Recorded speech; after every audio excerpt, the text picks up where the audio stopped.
Science کی دنیا اس علم پر پہنچی کہ کائنات متحرک بھی ہے اور ہمہ وقت اس میں پھیلاؤ ہو رہا ہے. تو سائنس اس طرح درجہ بدرجہ ترقی کرتی ہے. یہ تو 200 سال 300 سال پہلے یہ ترقی شروع ہوئی ہے. اس سے پہلے 1200 سال کا عرصہ ویسٹرن ورلڈ اور یورپ میں اس کو ڈارک ایجز کہا جاتا ہے. ڈارک ایجز چونکہ مغربی دنیا اور یورپ اندھیرے میں تھا. آقا علیہ السلام کا زمانہ سن عیسوی کے اعتبار سے 7ویں صدی عیسوی ہے.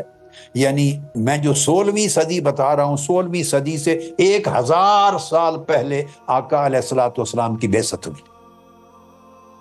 اور ہجری صدی میں آپ کو پتا ہے 1400 سال پہلے بعثت ہوئی، تشریف لائے. یہ تو الگ بات ہے کہ مکہ اور مدینہ میں تو یونان کا علم ہی نہیں پہنچا تھا. آپ کو میں نے پہلے لیکچر میں سمجھا دی تھی یہ بات. یہاں تو نہ سائنس تھی، نہ علم تھا، نہ مکتب، نہ مدرسہ، نہ اسکول، نہ لیبارٹری، نہ نالج، کچھ بھی نہیں تھا. یہ تو امیین ان پڑھ لوگوں کا، بدوؤں کا معاشرہ تھا. سائنس کا علم رکھنے والا ایماندار دیانتدار شخص غیر مسلم، بالکل نان مسلم، اس سے بھی پوچھیں تو وہ اس میں سے ایک رتی برابر بات سے اختلاف نہیں کرے. مشرق سے مغرب تک، امریکہ، کینیڈا، برطانیہ، پورا Europe, eastern western world, Japan تک دنیا میں کسی کے پاس یہ نالج نہیں تھا. 1941 کے بعد یہ نالج آیا ہے، یہ پکچرز بنی ہیں اور یہ معلومات حاصل ہوئی ہیں انسانیت کو. وہ کہتے ہیں کہ یہ ایکوریٹ تھی، ڈیٹیلڈ تھی جو قرآن مجید نے سٹیٹمنٹس دی. یہ ان کا ایک سٹیٹمنٹ ہے. اب چلتے ہیں آگے اس موضوع پر. اب میں جو فیکٹس ہیں وہ ان سائنٹسٹ کے دیے ہوئے اپنی بکس کی ریسرچ پر بیس کر کے بیان کرتا چلا جاؤں گا، اور ساتھ میں قرآن مجید کے حوالے سے مزید کچھ اور ہسٹورک چیزیں ایلیبوریٹ کرنے کے لیے بھی دیتا جاؤں. اور ان کی اپنی کتاب وہ بھی اس وقت میرے سامنے ہے جس کو آپ نے دیکھا ہے، قرآن اینڈ ماڈرن سائنس، یہ بھی ان کی کتاب.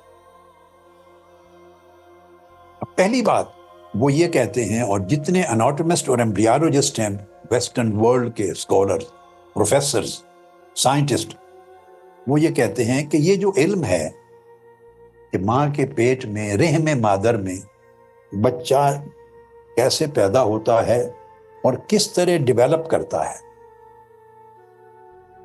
وہ کہتے ہیں کہ 16ویں صدی عیسوی تک، آج 21ویں صدی عیسوی، تو 16ویں صدی کا مطلب ہے آج سے 400-500 سال پہلے تک. اب یہ بڑی توجہ کے ساتھ سمجھو. 400-500 سال پہلے تک جو پوری روئے زمین پر عرب و عجم میں، مسلم اور غیر مسلم دنیا میں، ہر طرف جو علم تھا، جو ایگزسٹ کرتا تھا، علم الجنین، ماں کے پیٹ میں بچے کی تخلیق اور نشو و نما کا علم، بچے کے پلنے کا علم، وہ وہی علم تھا جو ارسطو نے اور اس کے ہم زمانہ لوگوں نے دیا تھا. اور 16ویں صدی عیسوی تک اس علم میں ایک رتی کے برابر بھی ترقی نہیں ہوئی تھی، اس تصور میں کوئی تبدیلی نہیں ہوئی تھی. اب یہ بات سمجھنے کے لیے کل کی ایک بات کے ساتھ کو ریلیٹ کرتا ہوں. آپ کو یاد ہے جیسے میں نے کہا کہ نیوٹن جب آیا تو نیوٹن ایک نامور سائنسدان، اس کے زمانے تک نیوٹن خود اور دنیا کے سارے سائنسدانوں کے پاس جو علم تھا، پوری دنیا کی سائنس، وہ یہ تھا کہ زمین ساکن ہے، جامد ہے، متحرک نہیں ہے، زمین جامد، اسٹیٹک یونیورس. اور نیوٹن بھی اسی میں بلیو کرتا تھا، ساری سائنس بھی، اس کا علم بھی یہی تھا. چلتے چلتے 1915 تک یہی علم رہا. 1915 تک دنیا کے کسی خطے میں اس علم میں تبدیلی نہیں آئی. ہر کوئی سمجھتا تھا کہ ساری کائنات ساکن ہے، یونیورس اسٹیٹک ہے. 1915 میں آئنسٹائن نے آ کر، یہ پہلا شخص ہے دنیا میں سائنس کی تاریخ کے اندر جس نے کائنات کے جامد ہونے کا، ساکن ہونے کا تصور بدلا اور کہا نہیں، متحرک ہے، کائنات موو کر رہی. میں نے آپ کو بتایا تھا کہ اس نے کائنات کے متحرک ہونے کا نظریہ دے کر نیوٹن اور اس کے بعد تک کی سائنس کے نظریے کو رد تو کر دیا، مگر یہ بیان نہیں کر سکا کہ کائنات ایکسپینڈ بھی کر رہی ہے، ایکسپینڈنگ ہے، یہ آپ کو یاد ہو۔ بس اسی طرح کی مثال لے لیں۔ یہ تحقیق 1922 سے شروع ہوئی، رشیا کے سائنٹسٹ، بیلجیم کے سائنٹسٹ، امریکہ کے سائنٹسٹ، 1922، 1924، 1929 میں جا کے ایڈون ہبل کا میں نے ذکر کیا، پھر بعد میں 1965 پینزیاز وغیرہ کے میں نے نام بتائے تھے تفصیل، جا کے یہ ساری چیزیں اسٹیبلش ہوئی۔ گویا 1922 سے لے کر 1965 تک سائنس کی دنیا اس علم پر پہنچی کہ کائنات متحرک بھی ہے اور ہمہ وقت اس میں پھیلاؤ ہو رہا ہے۔ تو سائنس اس طرح درجہ بدرجہ ترقی کرتی ہے۔ یہ تو 200 سال 300 سال پہلے یہ ترقی شروع ہوئی ہے۔ اس سے پہلے 1200 سال کا عرصہ ویسٹرن ورلڈ اور یورپ میں اس کو ڈارک ایجز کہا جاتا ہے۔ ڈارک ایجز چونکہ مغربی دنیا اور یورپ اندھیرے میں تھا۔ اور بتانا یہ چاہتا ہوں، یہ میں نے 80s اور 90s کے زمانے میں جو خطاب کیے تو میں ان سبجیکٹس پہ بڑا فوکس کرتا تھا۔ یہ تو اب آج اپنے بیٹے بیٹیوں کی خاطر کوئی 25-30 سال کے بعد یہ سبجیکٹ میں نے شروع کر دیا ہے۔ میں تو سبجیکٹ ہی یہ چھوڑ گیا ہوا تھا، بھول گیا تھا۔ یورپ 1000 سال پچھلا جو گزرا اس کو ڈارک ایجز کہتا تھا۔ اندھیروں کی دنیا ہے، یہ ساری اندھیروں کے زمانے ہیں۔ کیوں کہ یورپ خود اندھیرے میں تھا۔ جو ارسطوٹل نے دے دیا تھا، ارسطو وغیرہ نے، اسی پر مغربی یورپین سائنس 1000 سال تک اسی پر قائم رہی۔ اس میں کوئی تبدیلی نہیں ہوئی، نظریہ نہیں بدلا، ترقی نہیں ہوئی، نئی تحقیقات نہیں ہوئی۔ یورپ اندھیرے میں تھا مگر اسلام روشنی میں تھا۔ اسلام اندھیرے میں نہیں تھا۔ سرزمین مکہ و مدینہ سے نور چمکا تھا، اس نے مسلم دنیا کو روشن کر دیا تھا، قرآن کے چشمہ نور سے، حدیث نبوی کے چشمہ نور سے، اور علوم اسلامیہ کے چشمہ نور سے، اور مراکز علم قائم کر دیے تھے آقا علیہ السلام کے غلاموں نے۔ اور شرق سے غرب تک دنیا میں علم اور سائنس کا نور پھیلا دیا تھا۔ یہ الگ سبجیکٹ ہے، کسی کو اگر اس کو پڑھنے کا شوق ہو تو میری کتاب ہے مقدمہ سیرت الرسول، اس کے اندر بڑی تفصیل کے ساتھ میں نے چیزیں بیان کی۔ سیرت الرسول کا مقدمہ 2 جلدوں میں ہے، 2، اس کو پڑھی۔ تو میں بتا یہ رہا ہوں کہ جس طرح 1915 تک سائنس وہیں رکی ہوئی تھی آئنسٹائن سے پہلے، گویا آپ یوں کہہ لیجئے 2000 سال سے سائنس رکی ہوئی تھی کہ ساری کائنات سٹیٹک ہے، آئنسٹائن سے پہلے۔ اسی طرح ایمبریالوجی میں کہ بچہ کیسے پیدا ہوتا ہے، ماں کے رحم میں کن مرحلوں سے گزرتا ہے یا نہیں گزرتا، کیا تفصیلات ہیں، اس پر سائنس 16ویں صدی تک رکی ہوئی تھی، اسی علم پر جو ارسطو نے دیا تھا، کوئی ترقی نہیں۔ اسی عرصے میں آقا علیہ السلام تشریف لے آئے۔ آقا علیہ السلام کا زمانہ سن عیسوی کے اعتبار سے 7ویں صدی عیسوی ہے، یعنی میں جو 16ویں صدی بتا رہا ہوں، 16ویں صدی سے 1000 سال پہلے آقا علیہ السلام کی بعثت ہوئی، اور ہجری صدی میں آپ کو پتا ہے 1400 سال پہلے بعثت ہوئی، تشریف لائے۔ یہ تو الگ بات ہے کہ مکہ اور مدینہ میں تو یونان کا علم ہی نہیں پہنچا تھا۔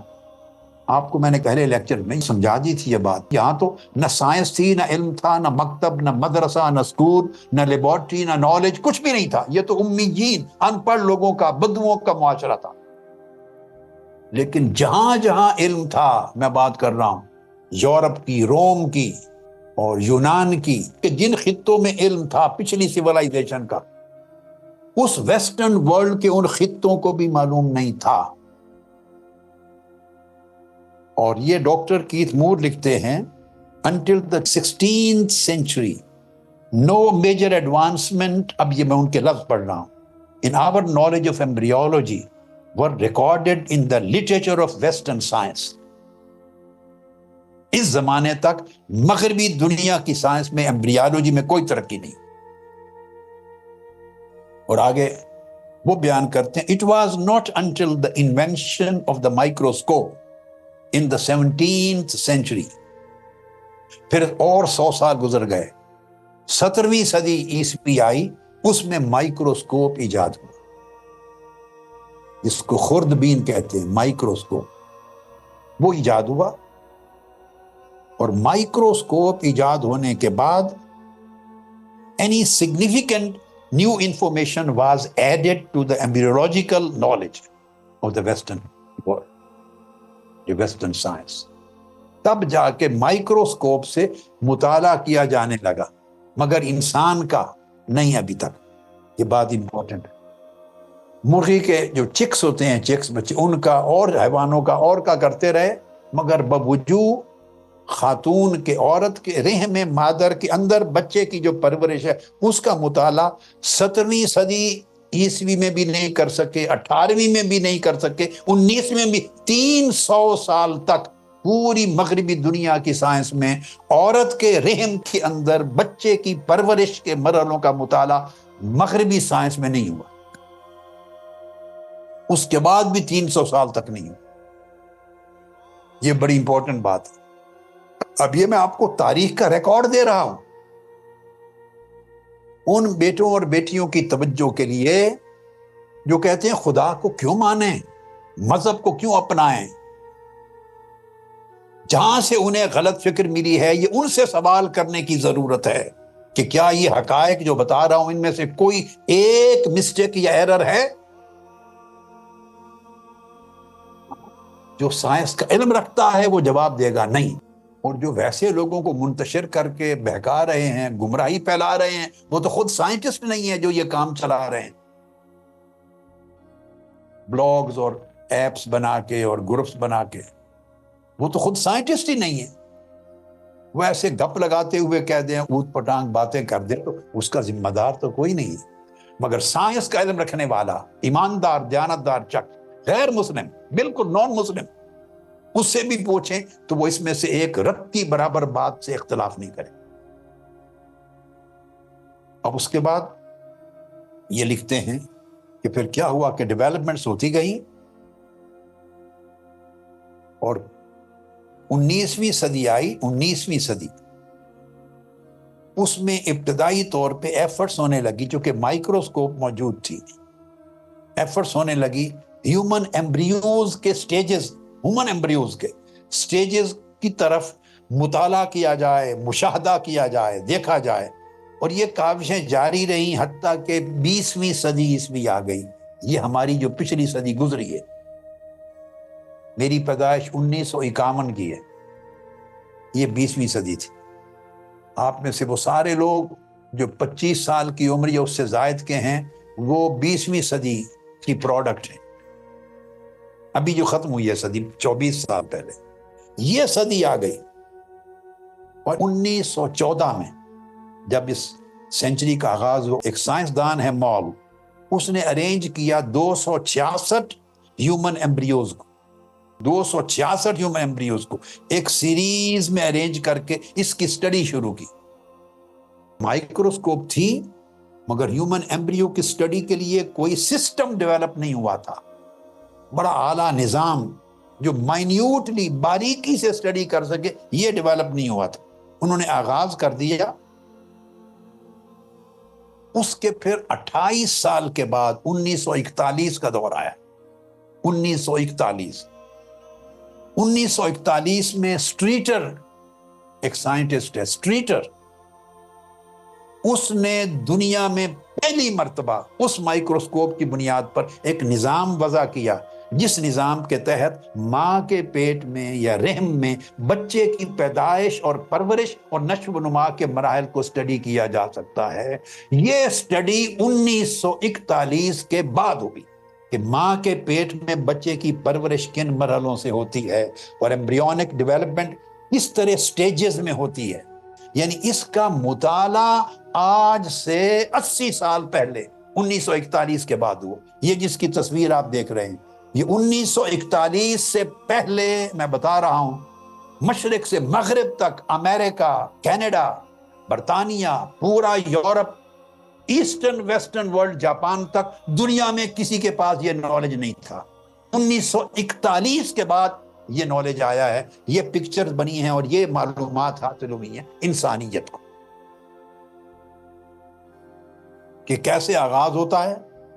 پھر یہی سسٹم مزید ڈیولپ ہوا 1973 میں، اسٹیٹر کے سسٹم کو پھر ایک اور سائنسدان آیا، اس نے بڑی ڈیٹیل کے ساتھ اسٹڈی کرنے کے طریقے وضع کر دی۔ یہ میں نے آپ کو بیک گراؤنڈ بتائی ہے تاکہ آپ کو پتا ہو، جب قرآن مجید کو اب میں کھولوں گا اور پڑھوں گا اور بتاؤں گا تو آپ یہ پتا ہو کہ قرآن کس وقت میں نازل ہوا اور سائنس کس وقت میں اس حقیقت کو ریویل کر رہی، آپ کہاں کھڑے ہیں، آپ جان سکیں گے کہ جتنی معلومات اب اس گفتگو کے بعد آئیں گی، یہ ساری معلومات انسانیت کو، سائنس کو، سائنسدانوں کو 1941 کے بعد ملی۔ اس سے پہلے کسی کو کچھ خبر نہیں تھی۔ اب میں آغاز کر رہا ہوں، آئیے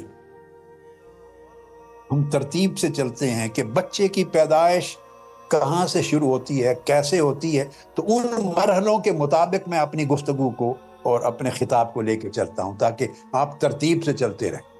اب قرآن مجید کی آیت پڑھنے سے پہلے میں چاہوں گا کہ پہلے سائنٹیفک علم آپ کو دے دوں،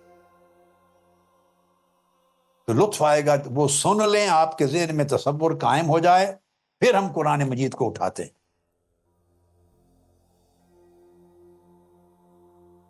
یہ 1941 کے بعد جو علم حاصل ہوا انسانیت کو سائنس کی تحقیقات میں،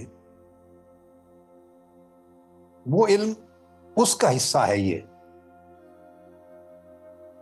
میں آغاز کرتا ہوں کہ پیدائش کیسے ہوتی ہے۔ تولیدی مادہ چلتا ہے باپ کی طرف سے یا شوہر کی طرف سے، کہہ لیجیے ایک تھک سا سبسٹینس چلتا ہے، تولیدی مادہ، جس کو آپ اردو میں اور عربی میں منی کہتے ہیں۔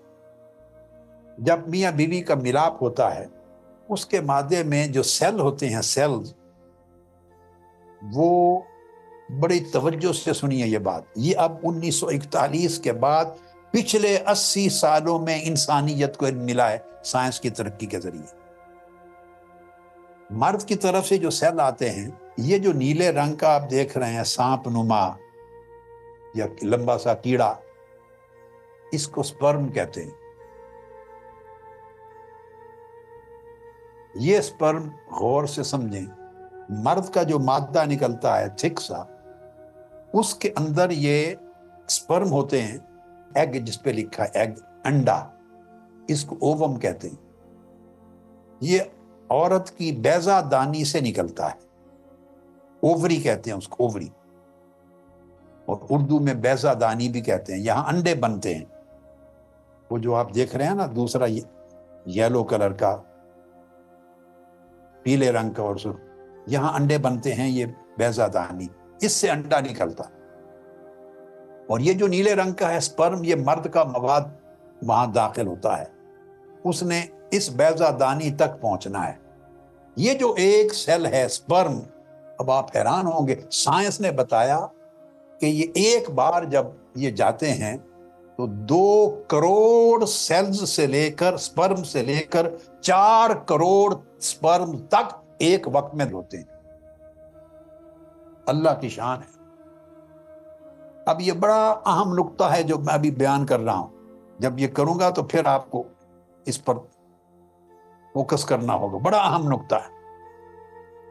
2 کروڑ سے 4 کروڑ سپرمز، یہ اس تھک سے سبسٹینس میں وہ جو مادہ ہوتا ہے جس کو آپ منی کہتے ہیں، اس کے اندر یہ 2 کروڑ سے 4 کروڑ کے قریب یہ سپرمز ہوتے ہیں۔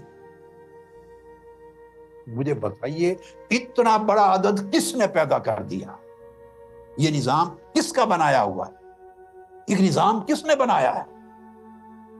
2 کروڑ سے 4 کروڑ ایک بار میں جاتے ہیں۔ ہوتا کیا ہے آگے، اس میں ایک روحانی تربیت کی ایک بات کہنے والا ہوں۔ چلتے ہیں 2 کروڑ سے 4 کروڑ تک اپنا سفر شروع کرتے ہیں۔ پہنچنا کہاں ہے؟ پہنچنا ہے اس اووم تک، انڈے تک، وہ ان کی منزل ہے، وہ منزل ہے، اس تک پہنچنا ہے۔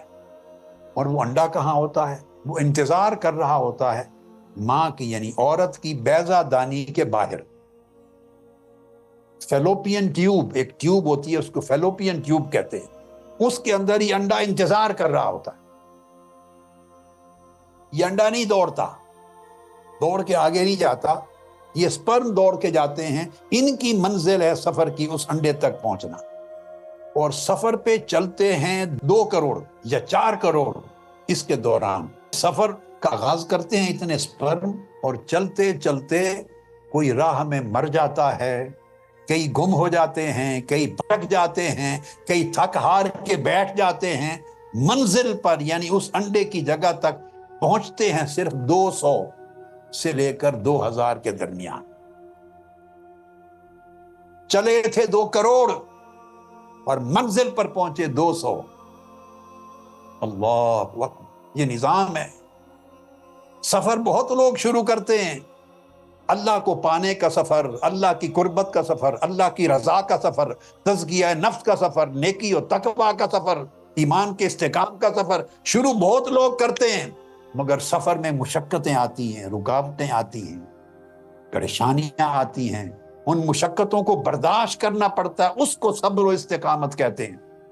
تو جو لوگ راستہ چھوڑ بیٹھیں، راہ میں مر جائیں، تھک جائیں، ہار جائیں، بیٹھ جائیں، وہ منزل پہ نہیں پہنچتے۔ 2 کروڑ چلے تھے اور منزل پہ پہنچے صرف 200۔ اگر 4 کروڑ چلے تھے تو منزل پہ پہنچے 2000۔ اب آپ دیکھ لیے کہ منزل پہ پہنچتا ہے کوئی۔ سفر تو شروع ہر کوئی کرتا ہے، کروڑوں کی تعداد میں لوگ سفر شروع کرتے ہیں۔ دعا کریں کہ آپ سفر شروع کرنے والے بھی بنیں، مگر صرف سفر شروع کرنے والے نہیں، منزل تک پہنچنے والے بنیں۔ اللہ آپ کو ان میں شامل کرے جو منزل پہ پہنچتے ہیں۔ یہ ہر انسان کی تخلیق کے نظام کے اندر اللہ رب العزت نے یہ اصول رکھ دیا ہے۔